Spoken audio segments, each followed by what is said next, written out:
Hello everyone, আসসালামু আলাইকুম। আশা করি সকলে ভালো আছেন এবং সুস্থ আছেন। তো আজকে আমরা খুবই গুরুত্বপূর্ণ একটা কাজ শিখব, সেটা হলো ওয়ার্ড আর্ট। ঠিক আছে? তো ইনসার্ট ওয়ার্ড আর্টের যে কাজগুলো আছে এ টু জেড আমি আপনাদেরকে সমস্ত কাজ বোঝানোর চেষ্টা করব এবং শেখানোর চেষ্টা করব। তো চলুন সর্বপ্রথম আমি ওয়ার্ড আর্ট থেকে এখান থেকে একটা অনেকগুলো দেখতে পাচ্ছেন এখানে টেমপ্লেট আকারে আমাদের ওয়ার্ড কিন্তু দেওয়া আছে। হ্যাঁ, তো এক একটার এক এক কাজ, এক একটা শেডো আছে বা ছায়া আছে, বিভিন্ন কাজ আছে। তো আমি সর্বপ্রথম এখান থেকে সিম্পল একটা ওয়ার্ড আর্ট নিয়ে নিলাম। তো সিম্পল লেখাটা যখনই আমি এখানে নিয়ে আসলাম, আমরা দেখতে পাচ্ছি এখানে কিন্তু আমাদের একটা লেখা আকারে বক্সের মতো চলে আসছে। এটার নামই হলো ওয়ার্ড আর্ট। তো এইখান থেকে দেখুন, যদি আপনারা এই লেখাটাকে না সরাইতে পারেন, বিভিন্ন জায়গায় দেখুন আমি এটাকে মুভ করতে পারতেছি। যদি মুভ না করতে পারেন তাহলে আপনারা কি করবেন, সিম্পলিভাবে এইখান থেকে দেখুন লেআউট অপশন নামের একটা অপশন আছে। তো এটার মধ্যে একটা ক্লিক করে একদম শেষের যে অপশনটা আছে ইন ফ্রন্ট অফ টেক্সট সেটা করে দিবেন। তখনই আপনারা এটাকে কিন্তু বিভিন্ন জায়গায় মুভ করতে সক্ষম হবেন। তো সর্বপ্রথম আমি কি করব, এটাকে চাইলে আমরা কি করতে পারি, এই লেখাটাকে সিলেক্ট অবস্থায় ভিতরে কিন্তু এখন কিন্তু আমাদের একটা 36 সাইজের স্টাইল হয়ে আছে এবং খুবই বড় সাইজ হয়ে আছে। চাইলে আপনারা কন্ট্রোল বাটন চেপে ধরে, যদি কিবোর্ডের সব থেকে বড় যে ইয়াটা আছে, কিটা আছে, যেমন কন্ট্রোল চেপে ধরে আমি যদি স্পেস বাটনে ক্লিক করি, দেখুন আমাদের কিন্তু লেখার যেই ফরম্যাটটা ছিল সেই ফরম্যাটটা কিন্তু ভিতরে ভেঙে গেছে।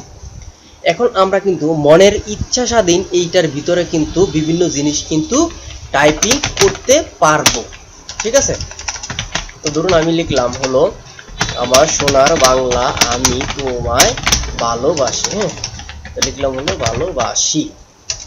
তো লিখে দিলাম চিরদিন দিন তোমার আকাশ। আচ্ছা ঠিক আছে, সমস্যা এতটুকুই লেখা থাক।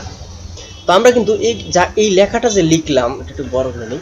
এই লেখাটা যে নিলাম, এই লেখাটা কিন্তু আমরা চাইলেই বিভিন্ন জায়গায় কিন্তু এই লেখাটাকে মুভ করতে পারতেছি। যেই স্বাভাবিক লেখাগুলো কিন্তু আমাদের সবার উপরে কিন্তু কোনোভাবেই নিতে পারি না, তো এটার মাধ্যমে কিন্তু আমরা নিতে পারি। তো এইখানে কিন্তু আমরা বিভিন্ন স্টাইল কিন্তু করতে পারবো। দেখুন যখন এই লেখাটা আমরা নিলাম, এই লেখাটা নেওয়ার পর দেখুন আমাদের শেপ ফরম্যাট নামের কিন্তু একটা অপশন শো করছে। তো চাইলেই আমরা এই লেখাটা কিন্তু বিভিন্ন কালারে রূপান্তর করতে পারি। এইখান থেকে আমরা শেপ নিতে পারি। ঠিক আছে? এখানে আরো বিভিন্ন এডিট শেপ আছে, যা খুশি আপনারা করতে পারেন। তো এখান থেকে কিন্তু আপনারা এটার ফিল কালার আছে, এখান থেকে কিন্তু আপনারা থিম কালারটাও চেঞ্জ করতে পারেন। ঠিক আছে? তো দেখুন আমি কিন্তু এখান থেকে বিভিন্ন কালারও চাইলে দিতে পারতেছি। তো দেখুন এখান থেকে বিভিন্ন চাইলে কালার করতে পারতেছি। দেখুন এখানে কিন্তু গ্রেডিয়েন্ট কিছু কালার আছে।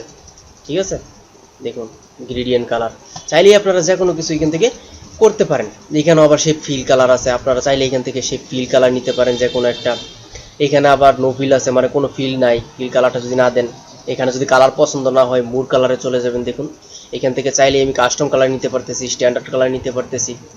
তো আপনাদের ইচ্ছা সাথে আপনারা কিন্তু কালার নিতে পারবেন এখান থেকে। তারপরে যে অপশনটা আছে সেটা হলো পিকচার আছে। এখানে চাইলে আপনারা একটা পিকচারও দিতে পারেন এই লেখার পিছন দিয়ে। ঠিক আছে?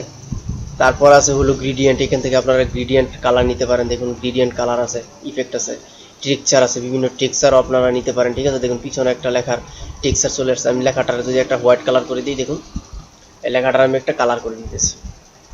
আপনাকে বোঝা যাইতেছে না? হোয়াইটটা দিই তাহলে সুন্দর বোঝা যায়। দেখুন এইভাবে চাইলে আপনারা কিন্তু নিতে পারেন। ঠিক আছে? এইগুলো কিন্তু আপনাদের ঘাটাঘাটির বিষয়। তো আমি চাইলে এইখান থেকে কিন্তু ফরম্যাটটা করতে পারি। তো এইখান থেকে যদি আমি নো ফিল করে দিই, নো ফিল, এখানে কিন্তু কোনো ফিল নেই। এখানে কিন্তু আমাদের টেক্সটটা কিন্তু বন্ধ হয়ে গেছে। কারণ টেক্সটটা বন্ধ হওয়ার একটাই কারণ, আমাদের টেক্সটটা কিন্তু হোয়াইট কালার। তো টেক্সটটাকে ধরে হোম বাটন থেকে এখান থেকে আপনারা অটোমেটিক করে দেবেন। তো অটোমেটিক করে দেওয়ার পর দেখুন আমাদের কিন্তু টেক্সটটা আবার আগের অবস্থায় চলে আসছে। তো এখন আমরা আবার শেপ ফরম্যাটে চলে গেলাম। এখান থেকে চাইলে আপনারা আউটলাইন দিতে পারেন। যে দেখুন আমি কিন্তু এখান থেকে ওইটা বাড়িয়ে দিতে পারতেছি। দেখুন আমরা আউটলাইন দিতে পারতেছি, আউটলাইনে যে কোনো একটা কালার দিতে পারতেছি, ড্যাশ ড্যাশ দিতে পারতেছি। দেখুন আউটলাইন ড্যাশ ড্যাশ। এখান থেকে চাইলে আপনারা স্ট্রোক কালার দিতে পারেন। দেখুন বিভিন্ন কালার আছে। তো এইগুলো হলো গাটাগাটির বিষয়, দেখে নেবেন। তারপর এইখানে আছে আমাদের কিভাবে ইফেক্টটা চাইতেছি লেখাটারে। ঠিক আছে? লেখাটার ওই যে আমরা সর্বপ্রথম সিম্পল লেখা নিয়েছি ওইটাই আর কি, যে আপনারা যদি অন্য কোনো স্টাইলে চান এখান থেকে কিন্তু সেই স্টাইলটা কিন্তু নিতে পারবেন। ঠিক আছে? তারপরে এখানে আছে টেক্সের কালার, টেক্সট ফিল কালার দিতে পারবেন এখান থেকে। দেখুন টেক্সের কালার দিতে পারতেছি, টেক্সটের আউটলাইন কালার দিতে পারতেছি এখান থেকে। এটা কিন্তু টেক্সটের আউটলাইন কালার, এখানে কিন্তু আমার লেখা নাই, কিন্তু এখানে যদি উপরে আমরা ধরি মাউসটা দেখুন লেখা আসছে কি টেক্সট আউটলাইন, এখানে ইফেক্ট। ঠিক আছে, আপনারা চাইলে এখান থেকে ইফেক্ট দিতে পারেন বিভিন্ন। তো এখানে কিন্তু ঘাটাঘাটির বিষয় সমস্ত কিছু আপনারা ঘাটাঘাটি করে এখানে দেখে নেবেন। চাইলে এই টেক্সটটাকে হরিজন্টাল বা এইভাবে লম্বালম্বি রাখতে পারেন, এইভাবে রাখতে পারেন চাইলে। ঠিক আছে, এগুলো আপনারা দেখে নেবেন। এখানে টেক্সট কালার আছে, আপনারা কীভাবে চান। তো সর্বপরি যেই কাজটা আমি আপনাদেরকে দেখাইতে চাইতেছি এইখানে, সেই জিনিসটাই চলুন দেখে নিই। এগুলো কিন্তু আমি আগে দেখাইছি। ঠিক আছে, আগের পর্বগুলো যদি আপনারা চেক করেন এগুলো কিন্তু আপনারা পেয়ে যাবেন। তো একটা ধরুন বিভিন্ন খেলা বা স্কুলের খেলা দেখেন না, হইলে একটা লেখাটাকে বাঁকানো থাকে, বা বিভিন্ন কোনো ফাংশনের কাজ হলে লেখাটাকে উপরে বাঁকানো থাকে, সেই জিনিসটা আমি আপনাদেরকে এখন দেখাবো। তো ওয়ার্ড আর্ট নেওয়ার পর আমি যখন এখানে ক্লিক করব, এইখানে দেখুন আমাদের কিন্তু একটা অপশন আছে, যে জিনিসটা হলো টেক্সট ইফেক্ট। তো আপনাদের লেখা থাকতেও পারে, না থাকলে এইভাবে দেখে চিনে নেবেন। ঠিক আছে, আছে হলো টেক্সট ইফেক্ট। তো এই টেক্সট ইফেক্ট থেকে আমরা সর্বশেষ দেখতে পাচ্ছি এখানে আছে হলো ট্রান্সফর্ম নামে একটা অপশন আছে। তো ট্রান্সফর্ম থেকে আমি যখনই এখানে দেখুন অনেকগুলো শ্যাডো আছে। ঠিক আছে, আপনারা চাইলে বিভিন্ন দেখুন বিভিন্ন কালার কিন্তু এখান থেকে, বা কালার বলতেছি কেন সরি, এখানে কিন্তু আপনারা বিভিন্ন স্টাইল কিন্তু নিতে পারবেন। ঠিক আছে, দেখুন স্টাইল কিন্তু নিতে পারবেন। তো আমি সর্বপ্রথম এখানে দেখুন ডিফল্ট অবস্থায় যে স্টাইলটা আছে সর্বপ্রথম আর্টস নামে, সেই স্টাইলটি আমি আপনাদেরকে নিয়ে দেখাইতেছি। তো ধরুন এখানে আমি নিলাম হলো এই স্টাইলটা। তো নেওয়ার পর দেখুন এই লেখাটা কিন্তু আমাদের সম্পূর্ণপুরি কিন্তু বাঁকা হয়নি। ঠিক আছে, দেখুন লেখাটা কিন্তু আমাদের ওই রকম ভাবে বাঁকা হয়নি। তো লেখাটাকে বাঁকা করার জন্য আমরা দেখতে পাচ্ছি এখানে কিন্তু একটা বর্ডার মতন অপশন আসছে।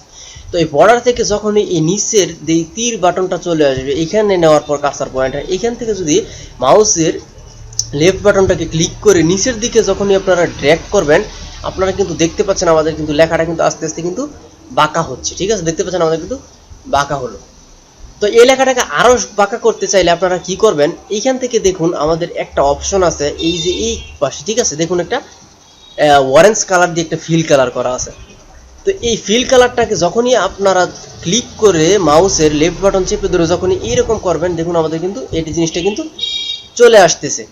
তো এইটার মাধ্যমে কিন্তু চাইলে আপনারা কিন্তু এটাকে বাঁকা করতে পারেন, আরো কমাইতে পারেন। ঠিক আছে, সোজা করতে পারেন, আরো এইদিকে নিতে পারেন। তো দেখুন এইদিকে যাইতেছে, আরো দেখুন এটা আরো চাপতেছে লেখাটা। তো চাইলে লেখাটাকে আরেকটু বড় করে দিতে পারেন। ঠিক আছে, তো এইটার মাধ্যমে কিন্তু আপনারা আবার লেখাটা ঘুরিয়েও ফেলতে পারেন। দেখুন আমি কিন্তু লেখাটা যখন এইভাবে নিব, তো দেখুন লেখাটা কিন্তু আমাদের ঘুরে এই পাশে চলে আসলো। চাইলে আপনারা কিন্তু এটার মাধ্যমে যে কোনোভাবে লেখাটাকে কন্ট্রোল করতে পারেন। ঠিক আছে, যখন আপনাদের আরো বাঁকানো লাগবে, এইখানে ধরে জাস্ট এখানে টানতে দিবেন, দেখুন আমাদের লেখাটা কিন্তু বেঁকে গেল। হ্যাঁ, তো লেখাটা দেখুন এই পাশে বেশি এই পাশে কম। তো এইরকম যদি হয়, এরকম অবস্থাতে আপনারা এই জিনিসটা একটু কমায় দিবেন, কমায় দিলে লেখাটা দেখবেন এই পাশে চলে গেল। তো আশা করি এই জিনিসটা আপনারা সিম্পলি ওয়েতে বুঝতে পারছেন। তো এখন ধরুন আমার তো স্কুলের বা যে কোনো একটা কিছু নাম নিলাম। তো এখন আপনারা আবার একটা জিনিস নেন, আবার ওয়ার্ড আর্ট নেন। এখান থেকে সিম্পলি ওয়ার্ড আর্ট নিয়ে এটার কন্ট্রোল ব্যাক স্পেস বানানো, কন্ট্রোল স্পেসটা ধরে আপনারা এটার ফরম্যাটটা চেঞ্জ করে দেন, এখানে অন্য আর একটু কিছু লেখেন। ধরুন বিভিন্ন ধরুন সাবজেক্ট লিখতে পারেন, সাবজেক্ট সাবজেক্ট পরীক্ষার ধরনের অনেক সময় করা হয়। ঠিক আছে, বা সময় এটা যদি আবার এইটাকে কপি করতে চান, কন্ট্রোল বাটনটা চেপে ধরে দেখুন প্লাস আইকন চলে আসছে, এখানে টান দিয়ে ধরে আবার কপি করে এটার ভিতরে আপনারা অন্য কিছু লিখতে পারবেন। ঠিক আছে, তো আবিজেবি লেখার জন্য এইগুলো আপনারা ঘাটাঘাটি করবেন, এইগুলো মিডিল পয়েন্টে নিতে পারেন, এখানে মিডিলে রাখলেন, এটাকে আপনারা মিডিলে রাখলেন। তো এইগুলো আপনারা হলো ঘাটাঘাটির বিষয়, এগুলো আপনারা ঘাটাঘাটি করে জাস্ট দেখে নেবেন। ঠিক আছে, তো আশা করি আমি স্বাভাবিক অবস্থায় আপনাদেরকে কিভাবে কাজ করবেন সেই ফরম্যাটটা দেখাই দিলাম। ঠিক আছে, তো পরবর্তী ভিডিও দেখার আমন্ত্রণ জানিয়ে আজকের মতো ভিডিও থেকে বিদায় নিতেছি। আসসালামু আলাইকুম ওয়া রাহমাতুল্লাহি ওয়া বারাকাতুহু।